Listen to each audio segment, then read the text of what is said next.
Dubai feels like the center of the world right now. The state is growing at a rate. Dubai itself is obviously the star of the show, but there are plenty of opportunities in and around. It's a very different experience. Actually, it's exciting, but it's also quite crazy. It's like you're on a trading floor. The more that people travel there and go and see it for themselves, I think the more they buy into it and they see the reasons why. It's like, well, have you experienced it? Is Dubai in a bubble, and is that bubble going to burst? Hi, it's Tom Jewell from Source Investments. Today, I'm joined by Nader from Sobha Realty and Source Investments' own Ollie Smith. In this video, we want to talk about whether the Dubai property market is a bubble right now and how the market's going to evolve over the next few years. Nader, initially, I wanted to ask you, it might be useful for you to give a bit of background on your experience over the last decade working in the real estate sector in Dubai, and obviously your current role with Sobha at the moment. So I've worked for Sobha now for around a year and a half, but I've worked in the industry now for nearly a decade, as you mentioned. So since was about 2016, I moved to Dubai, and I lived there for around 6 to 7 years. The Dubai market's been fantastic to me and fantastic to a lot of people who've been part of it.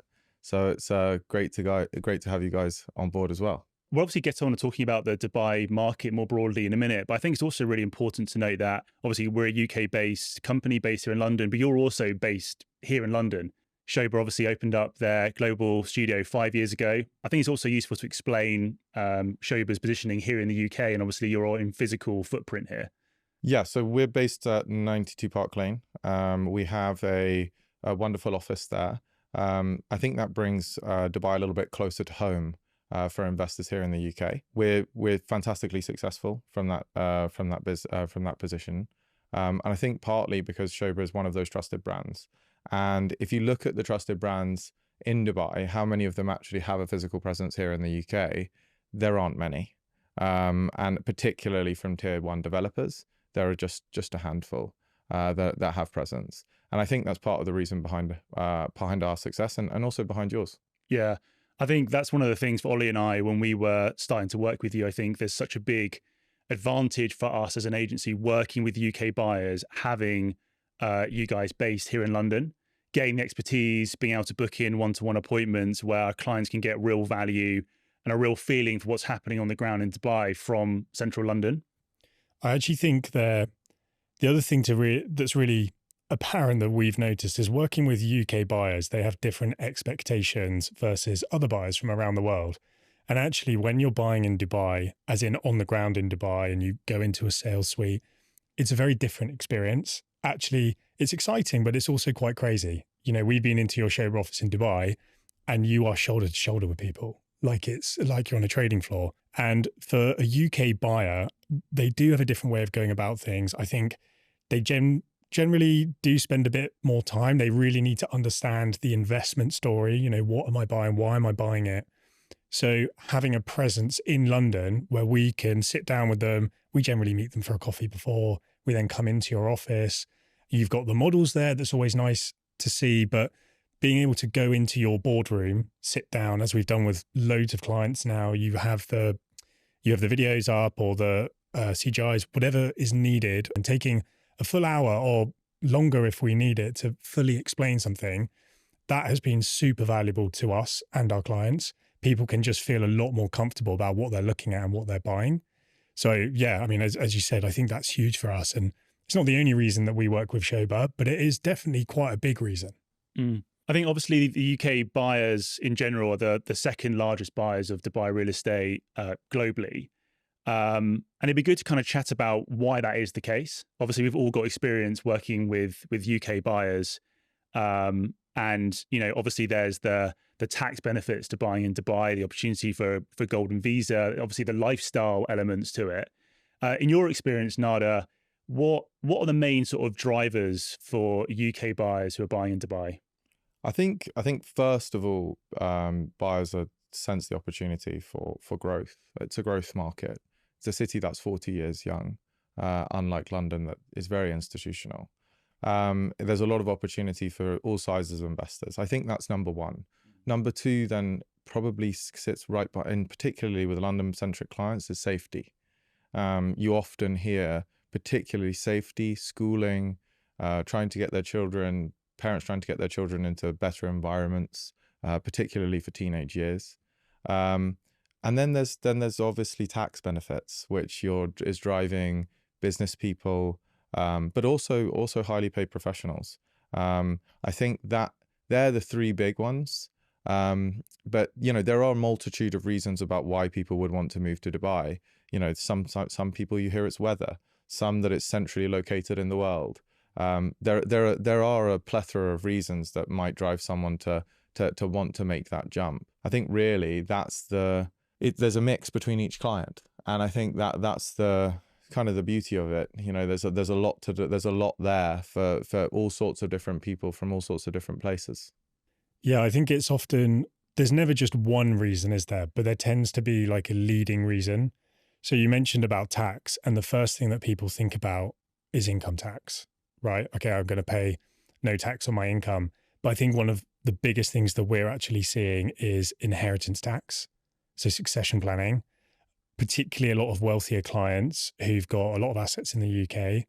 They're now starting to think, how am I handing this on? How am I handing this on to my kids? And obviously, moving to Dubai, that is a lot more straightforward. They don't need to be thinking about gifting things 7 years before or any of that sort of stuff. It's quite straightforward. We're seeing that as definitely being quite a big motivating factor for people, succession tax planning. I would say legacy planning, legacy building, succession planning. This is definitely a huge driver. I think, you see all sorts of different people from all sorts of different walks of life looking for that.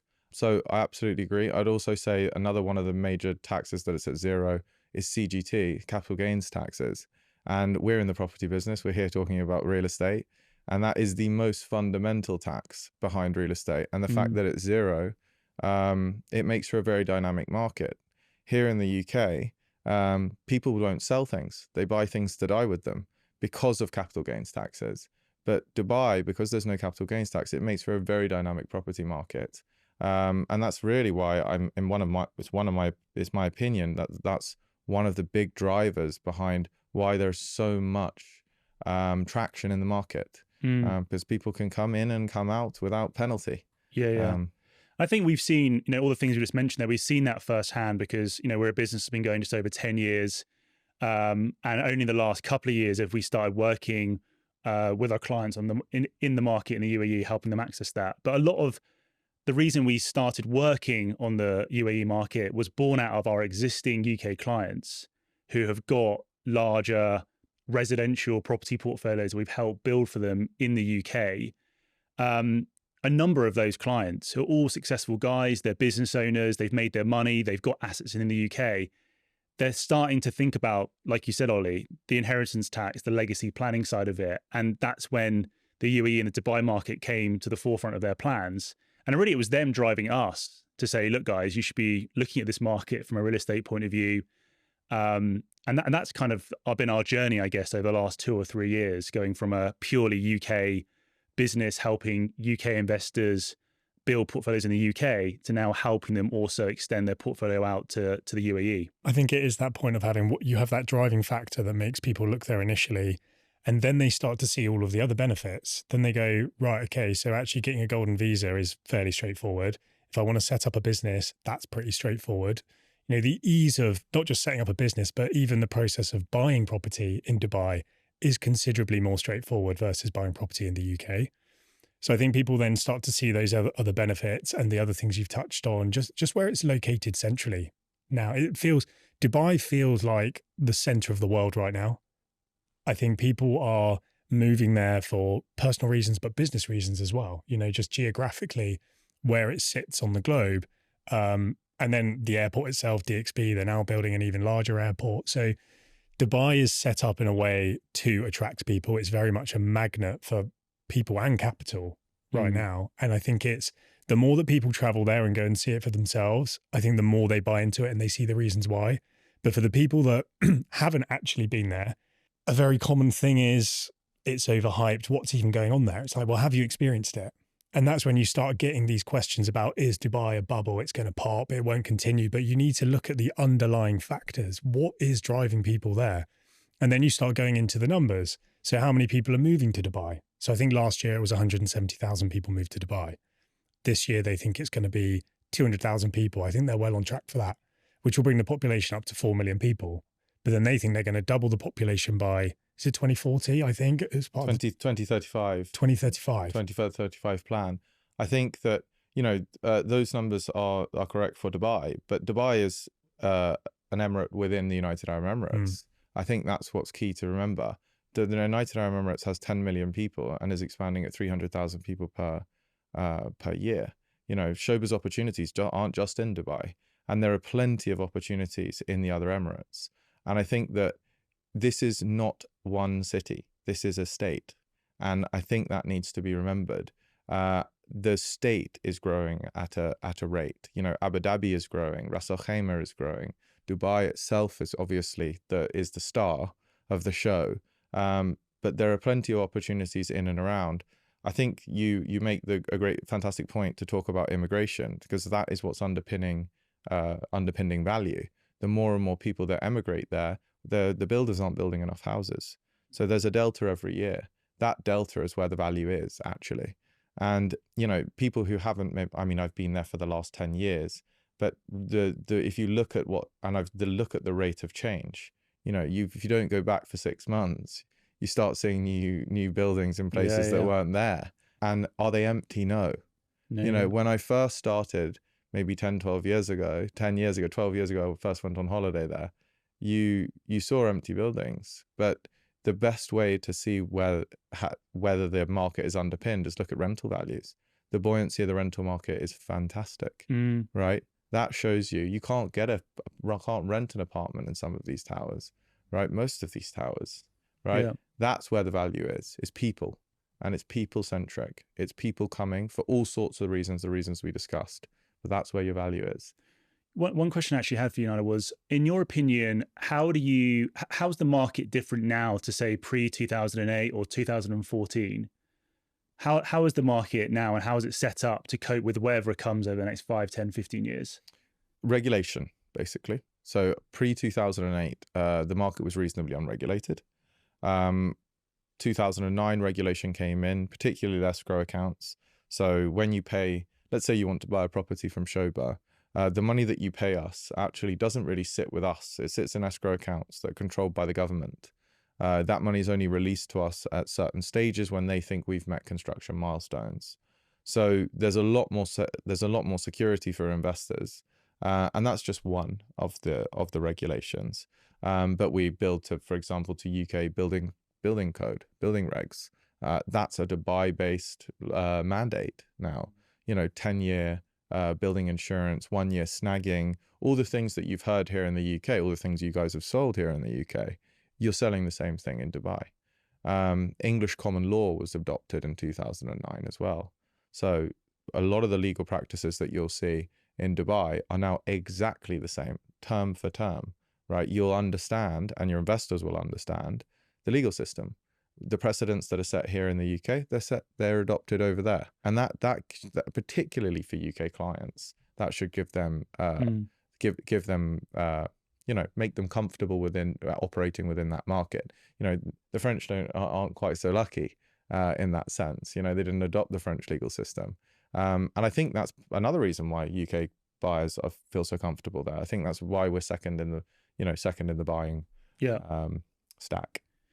Also, how's the demographic changing in Dubai? How does that factor into the market we have today compared to 2014 and say, in the early days? The market, so the demographic is young. It's particularly young. It's around, the average age is around 30. The average age in the UK is around 49. But that's changing. It used to be young people going to trying to make a buck, right? But now you're seeing all sorts of business people, executives, Apple, Microsoft, Oracle, JP Morgan, HSBC, all of these huge companies now have major offices in the region, and they need to staff them, and they can't just staff them with 25-year-olds, right? And that's where you're seeing a differentiation in the mix, and the average age is getting older, not because people are getting older, but because the emigrating age is getting older. You're seeing more money, right? There was always a very wealthy place, but you're seeing more and more money. In my opinion, Dubai is like a Singapore that's 40 years younger. Yeah, I think the big difference now, it's what is the foundation? Because we still get the questions about, is there going to be another massive crash? It's what everyone says. But I think Dubai previously was, I guess, more of a speculative market. It was a speculative market. People were trading assets. Some people did well. If you bought at the wrong time, you didn't do very well. I guess at the moment, everything you're saying, and we're discussing with immigration, but also big businesses that are moving there, like you've mentioned, you've now got huge financial institutions, hedge funds. So there is just so much capital sort of pouring in from all angles, which I think is all important in terms of building that foundation. And I think, but it wouldn't be wise to say, look, there will never be another dip again. But I think it's looking at what is the trend, and the trend is very much up. There will be dips, but at least in my opinion, and maybe you've got a different view, the dips as you go along will get shallower. You won't have such aggressive dips as we move up. They will become shallower, and the trend is generally up. Do you think that's fair to say? I think that's totally fair to say. I'd say because it's a new build market, it's a relatively new market, the market cycles are shorter than here in the UK. They're 3-year cycles rather than 10-year cycles. But the booms are always well above the busts. And as you say, those dips are getting shallower and shallower, particularly as the market matures. I mean, we're also seeing, particularly in places like Dubai, the booms are also shallower, right? So things are becoming more proportional. I think that gives a lot of confidence to real estate investors. There are still places you can shoot to the moon, right? In the Northern Emirates, there still are places like Ras Al Khaimah. There's great opportunity for some real capital uplifts. I think it's also really important, I think, to touch on where Dubai property prices are and some context around that compared to the other big, New York, London, Madrid, Hong Kong. Dubai prices are still relatively affordable, aren't they, against a lot of those big, mature cities? Absolutely. So 10 years ago, the price was around £300 per square foot for a centrally located property in Dubai. And now we're talking about around £1,100-1,200 per square foot for a very nice location, right? Comparably to London, we could say something like South Ken, right?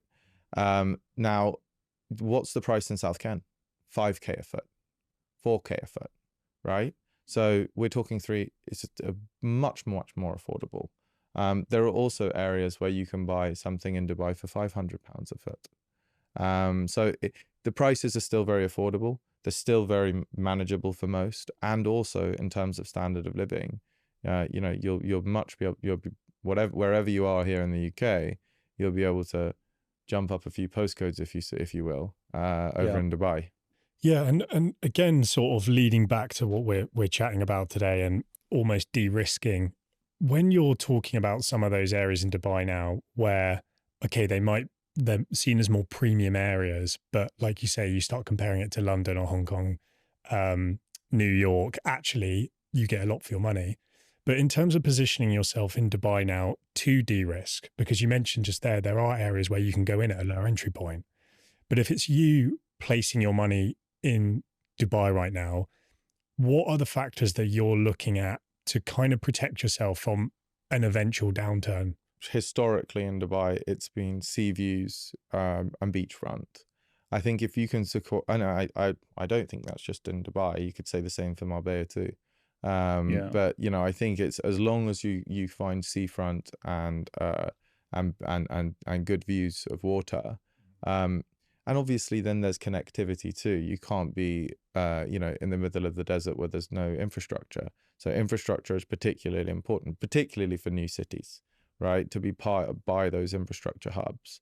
So I would say they're the three main ones I would look for: being proximity to infrastructure, the seafront, and water views, and perhaps being with a tier 1 developer. Absolutely. Yeah, absolutely. And there are a lot of genuine benefits, I think, to the Dubai market that's there currently, to sticking to those tier 1 developers, especially if the market softens. Absolutely. Every single year, there's a developer or two go bankrupt, but never in tier one, right? Maybe in tier 3, tier 4, and maybe there are better returns to be found from those developers. But by paying a small premium to go with the tier 1 developers, you really de-risk your investment. You increase the chance of having a property handed over on time, and you also increase the chance of getting the quality that you were promised in the first place. And those two things are massively will affect your ROIs. Yeah, I think it's a huge reason that we were drawn to Sobha, because it's not saying, okay, can you go out into the market and find something cheaper and maybe get a higher return? Yes, but everything comes at a cost, right? So what is your cost? Your cost is going to be more risk. And actually, if you're looking at buying this and holding it longer term, then sticking to tier 1 developers where you can be assured of the quality, you know that the asset's still going to look good and everything's going to work and function 5-10 years from now is really, really important. So for us as an investment business and helping place buyers into the Dubai market, we're always going to be more drawn to developers like Sobha, because it is, whilst it's a quality product, you're de-risking at the same time. But yeah, if someone wants to go a little bit higher out on the risk curve and pay a little bit less money, those opportunities will be there. But those aren't the kind of opportunities that we're generally looking for. No, and I would like to add one more thing to this point. The tier 1 developers, the way that you pay in Dubai is you're paying on payment plans. So you pay, the first number you hear is the money that you pay into construction, and the second number is what you can pay on handover or mortgage. And we generally do 60-40 plans, meaning you pay 60% during construction and 40% on completion. The rest of the tier 1 developers might be at 80-20, 70-30, meaning you have to put in significantly more cash. So even going with these tier 1 developers, you're exposing yourself more, right? The best thing about Sobha is that you can get in at a high quality product in fantastic location, only putting in 60%, right? That is a fantastic deal and one you won't find in any other tier 1 developer. And that also, by the way, de-risk your investment because it's less capital outlay. And another question, just thinking about it, that we get all the time, but again, to hear from you would be great. How easy is it for a UK buyer to buy a property in Dubai and get financing on completion? Very easy. So you, as a UK buyer, you are, you've put in 60%, let's say, or 50%. Sometimes we can do 50-50. And at that point, you've got, for every dirham that you have in the property, you're asking for 1 dirham from the bank. We call these equity-backed mortgages in Dubai. There's no affordability checks. So they aren't checking whether you, can you borrow 4 times your income or 5 times your income. What they want to see is that there's enough money in your bank accounts to pay for the next 3 to 6 months of interest payments. And you need to average that over the course of a year. So when we're talking about purchasing a property, most will have that there. It's quite simple requirements. Obviously, if you get an Emirates ID and you then want to borrow 80% and only put 20 in, those are a lot more stringent loans and it feels a lot more like home. Yeah, that's really useful on the financing side of things. I think taking a few steps back and looping back around is back to the original question of, is Dubai in a bubble and is that bubble going to burst? Dubai, people have been saying that for the last 20 odd years. And there's a fantastic amount of money being made between then and now. I don't think Dubai will burst in any material way because of the things that we discussed here. There will be ups, there will be downs, but there will be far more ups than downs. And I think the other thing, Nader, is I think, especially for our clients, we don't work with clients who are looking to invest into the Dubai market for 6 to 12 months. These are all long-term investors who are parking their money for 5, 10, 15 years.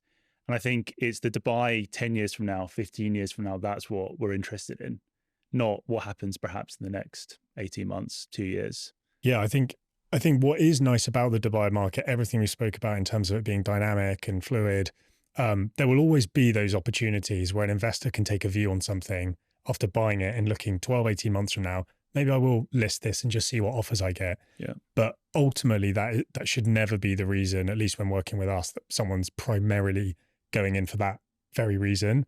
They need to be taking that view of 5, 10, 15 years from now. For every pound I put in, what is that going to be worth 5, 10 years from now? That's where it gets really exciting. Yeah.